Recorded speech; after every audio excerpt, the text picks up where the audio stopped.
자, 여러분, 거리에서 이 로고 많이 보셨죠?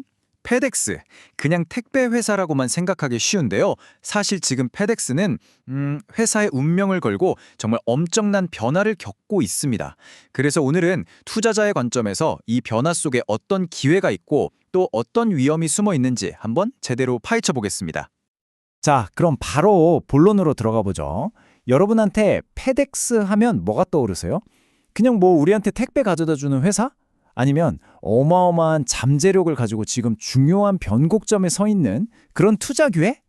오늘 저희가 바로 이 질문에 대한 답을 한번 찾아보려고 합니다. 페덱스, 뭐 말할 것도 없이 세상을 바꾼 글로벌 물류의 개척자죠. 그런데 있잖아요. 모든 거인에게는 아킬레스건이 있듯이 페덱스한테도 오랫동안 이 회사를 괴롭혀온 아주 중대한 문제가 하나 있었습니다. 페덱스의 역사를 보면 정말 혁신 그 자체였어요. 창업자인 프레드 스미스가 허브 앤 스포크라는 모델을 만들어서 하루 만에 배송하는 시대를 열었고요.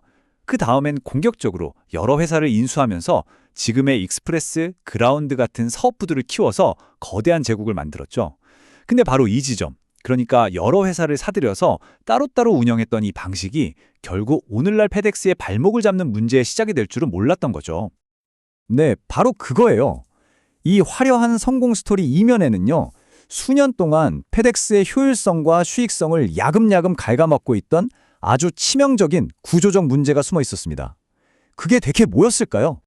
자, 이 그림을 보시면 문제가 뭔지 바로 감이 오실 겁니다. 왼쪽이 페덱스인데요. 보세요. 항공망이랑 지상망이 완전 따로 놀면서 동선이 엄청 복잡하게 얽혀 있죠. 심지어 같은 동네를 비행기팀, 트럭팀이 따로따로 도는 거예요. 비효율적이죠. 자, 그런데 오른쪽 UPS를 한번 볼까요?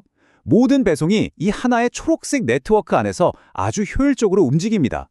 바로 이거예요.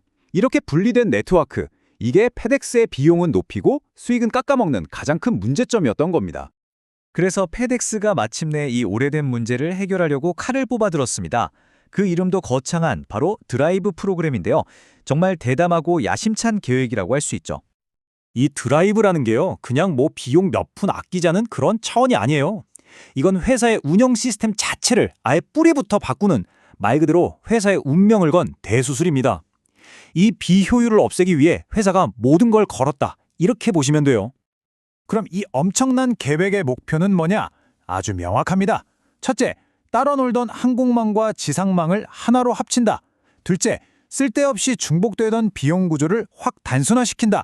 그리고 셋째, 이걸 통해서 마침내 경쟁사인 UPS만큼의 수익성을 되찾겠다. 바로 이겁니다. 와, 이 프로그램에 걸린 돈이 어느 정도인지 이 숫자가 딱 보여주네요. 페덱스는 이 드라이브 프로그램이 성공하면 매년 수십억 달러, 우리 돈으로 수조 원에 달하는 비용을 줄일 수 있을 거라고 보고 있어요. 투자자 입장에서는 이게 만약 성공만 한다면 정말 어마어마한 기회가 될 수 있는 거죠. 자, 그럼 한번 상상해보죠. 이 거대한 계획이 정말 성공한다면 어떻게 될까요? 투자자들이 왜 페덱스를 좋게 보는지 이른바 강세론의 근거들을 한번 살펴보겠습니다. 페덱스에 투자해야 한다고 주장하는 분들, 그러니까 강세론자들의 이야기를 들어보면 이유는 꽤나 강력합니다. 우선 첫째, 페덱스가 수십 년 동안 만들어온 이 글로벌 네트워크는요, 다른 회사가 절대 따라할 수 없는 아주 강력한 해자 역할을 합니다. 아무나 못 들어온다는 거죠. 그리고 둘째, 만약에 디스라이브가 성공해서 수익성이 경쟁사만큼만 좋아져도 주당 순이익, 그러니까 EPS가 폭발적으로 늘어날 수 있다는 거예요.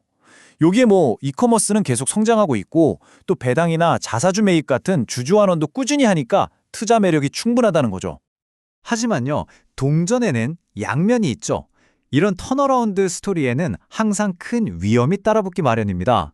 그래서 투자자라면 당연히 반대쪽 이야기, 즉 약세론의 주장도 반드시 귀 기울여 들어봐야 합니다. 반대편의 걱정도 사실 만만치가 않아요. 제일 큰 걱정거리는 역시 글로벌 경기입니다. 경기가 안 좋아지면 배송 물량은 바로 줄어드니까요. 또 이 드라이브라는 엄청난 수술이 혹시라도 잘못되면 그 후폭풍은 상상하기 어렵겠죠. 경쟁도 정말 치열합니다. 앞에는 이미 효율성과 UPS가 딱 버티고 있고요. 뒤에서는 최대 고객이면서 동시에 가장 무서운 경쟁자가 될 수 있는 아마존이 자기들만의 물류망을 만들고 있잖아요. 여기에 뭐 기름값이나 인건비처럼 예측하기 힘든 변수들까지 정말 넘어야 할 산이 한두 개가 아닙니다. 결국 모든 건 이 하나의 징후로 돌아옵니다. 페덱스는 비효율이라는 오래된 병을 고치기 위해 지금 거대한 수술대에 올랐습니다. 이 수술이 성공적으로 끝나면 정말 엄청난 보상이 있겠지만 실패할 위험도 분명히 존재하죠. 자, 과연 페덱스의 이 대담한 도전은 성공할 수 있을까요? 그리고 여러분이라면 이 턴어라운드 스토리에 과감히 베팅하시겠습니까?